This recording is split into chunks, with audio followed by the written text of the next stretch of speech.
आपल्यासोबत आहेत वनमंत्री सुधीर मुनगंटीवार आणि ते सध्या ओबीसींच्या आंदोलनस्थळी होते, जे आंदोलन आता उपमुख्यमंत्री देवेंद्र फडणवीस यांनी सोडवलं। भाऊ, खूप कोंडी झाल्याची भावना होती महाराष्ट्रामध्ये। तुम्ही स्वतः या संपूर्ण प्रोसेसमध्ये होतात, किती समाधानी आहात? संवादातून समाधान हे सरकारचं ब्रीदवाक्य असलं पाहिजे। सरकारची जबाबदारी, ज्या सरकारला आपण मायबाप सरकार म्हणतो, अशा साऱ्या ज्या काही मागण्या असतात, या मागण्यांच्या संदर्भामध्ये संवेदनशीलतेने सरकारने कृती केली पाहिजे, ॲक्शन केली पाहिजे, संवाद केला पाहिजे। आणि मला या गोष्टीचा आनंद आहे की माननीय मुख्यमंत्री श्री एकनाथ शिंदेजी, माननीय उपमुख्यमंत्री देवेंद्रजी आणि माननीय अजितदादा, आमचे सर्व सहकारी मंत्री, आमदार, या बाबतीमध्ये आमचं एकमत होतं की आपण ओबीसी बांधवांशी चर्चा केली पाहिजे। अनेकदा समज अपसमज यातून काही मागण्या पुढे येतात। जसं उदाहरण, बिहारमध्ये जनगणना झाली, माझाही समज कालपर्यंत तोच होता की जनगणना झाली। हाताला मुंग्या येत होत्या, गुडघे, कंबर, मान, पाठ खूप दुखत होती। अमृत नोनी ऑर्थो प्लस घेतल्यापासून हाताच्या मुंग्या कमी झाल्या। आरोग्याचा भरोसा अमृत नोनी ऑर्थो प्लस। काल स्पष्ट झालं तो सोशो इकॉनॉमिक कास्ट सेन्सस आहे। सोशो इकॉनॉमिक कास्ट सेन्सस हा मग देवेंद्रजींनी सांगितलं की आपणही एकदा बिहारचा येऊ दे, आपणही करू, त्याच्यामध्ये काय अडचण आहे। कोणीही मागास राहू नये।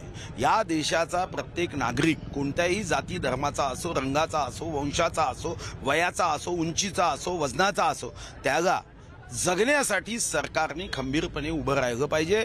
त्याच्या आयुष्यामध्ये आनंद निर्माण करण्यासाठी सरकारची भूमिका स्पष्ट राहिली पाहिजे। आणि या दृष्टीने ओबीसी बांधवांची बैठक घेऊन पहिला निर्णय की ओबीसी बांधवांसाठी त्यांच्या आरक्षणात कुणी वाटेकरी होईल का, तर त्याचं उत्तर नाही। मराठा समाजाचं आरक्षण स्वतंत्रपणे दिलं जाईल, हे माननीय मुख्यमंत्री व दोन्ही उपमुख्यमंत्री मोदयांनी सांगितलं। हॉस्टेलच्या संदर्भातला प्रश्न होता, 72 हॉस्टेल ते वेगाने पूर्ण करू। GR मध्ये दुरुस्ती होती की व्यावसायिक शिक्षण घेणाऱ्यांनाच फक्त ऍडमिशन आहे, तो बदल करण्याचा निर्णय केला। महाज्योतीला 50 कोटी आहे, ते 300 कोटीपेक्षा जास्त पैसे द्यावे, त्याच्यामध्ये मान्यता दिली। विद्यार्थ्यांची संख्या वाढवण्याच्या संदर्भात स्वाधार योजना करावी, त्याला मान्यता दिली। सोशो इकॉनॉमिक कास्ट सेन्सस बिहारच्या धर्तीवर, त्याचाही विचार करू सरकारने स्पष्टपणे सांगितलं। आणि म्हणून संवादातून समाधानाकडे, आणि हे करत असताना मराठा बांधवांच्या आरक्षणासाठी या अगोदर देवेंद्रजीच्या नेतृत्वात आपण निर्णय केला। देवेंद्रजी मुख्यमंत्री असताना व आता आपण ओबीसी मंत्रालय सुरू केलं। देशाचे प्रधानमंत्री जातपात धर्म यापेक्षा देश माझा म्हणून मानतात। ओबीसी पंतप्रधान या देशाला स्वातंत्र्यानंतर पहिल्यांदा लाभला। मग इथं प्रश्नच कुठं उपस्थित होतो की आमच्या ओबीसी बांधवांवर अन्याय होईल।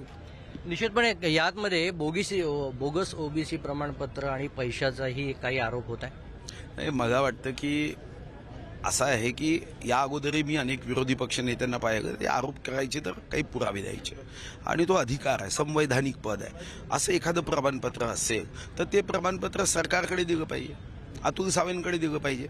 अतुल सावेजी चौकशी करेल, त्या प्रमाणपत्राच्या आधारावर त्यांनी आपल्या इतर काही नावं त्यांना माहीत असेल किंवा काही असेल, शेवटी उद्या राहुल गांधींच्या संदर्भात कोणी तोंडी तक्रार केली तर काय तुम्ही SIT ताबडतोब गावाल का? नाही, त्याची एक पद्धत आहे ना, तुम्ही काही कागद दिला तर चौकशी होईल।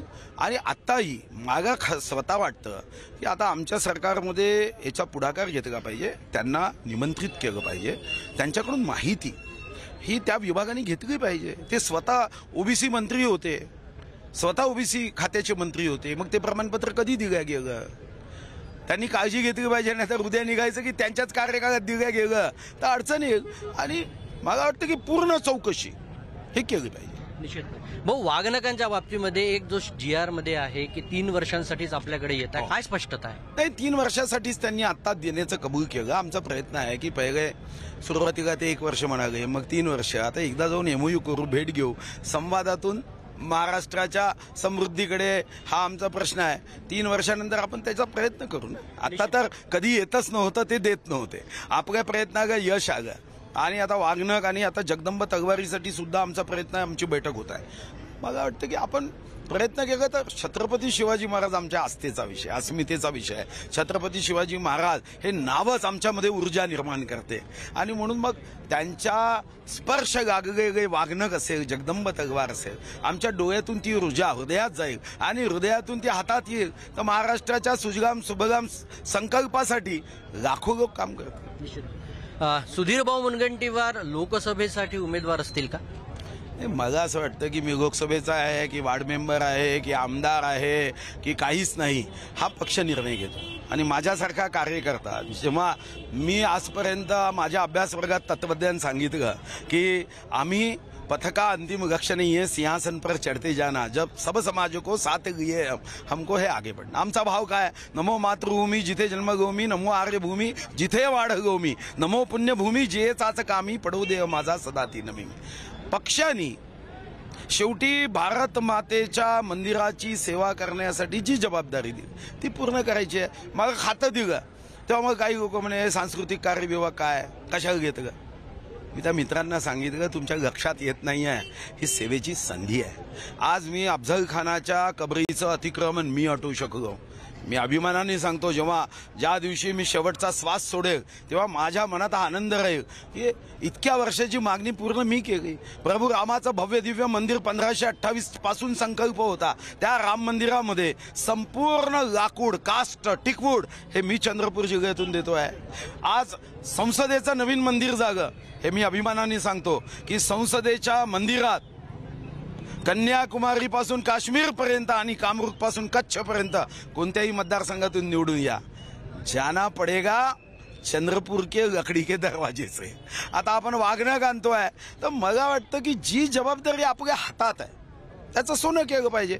वनमंत्री होतो, आज 2550 स्क्वेअर किलोमीटरनी ग्रीन कव्हर वाढलं, भारत सरकारने कौतुक केलं. 104 स्क्वेअर किलोमीटरनी मँग्रोव्ह वाढलं. 1 फरवरी 2023च्या बजेटमध्ये निर्मला सीतारामन मॅडमनी कौतुक केलं. आपण मिशन शौर्य केलं. 15 ऑगस्टला लाल किल्ल्यावरून भाषणात उल्लेख झाला. तर मला वाटतं की आपण कोणतं खातं, कोणती जबाबदारी यासाठी जगायचं नसतं. जगायचं असतं की आपण काही वैशिष्ट्यपूर्ण करू शकतो का. आज मी चंद्रपूर जिल्ह्यामध्ये असे अनेक उपक्रम केले की जेव्हा लोक येऊन कौतुक करतात. मला आता परवा ओरिसाच्या IFS अधिकाऱ्याचा फोन आला, बघा मुझे आपके साथ काम करना है, असे फोन येतात तेव्हा आनंद होतो. हे होते वनमंत्री भाजपचे सुधीर मुनगंटीवार, त्यांनी ओबीसी सकट अन्य सगळ्या प्रश्नांवर आपल्याशी चर्चा केली. कॅमेरामॅन रत्नशीलसह आशिष अंबाडे, झी मीडिया, चंद्रपूर. आई भवानीचा गजर म्हणजे झी 24 तास.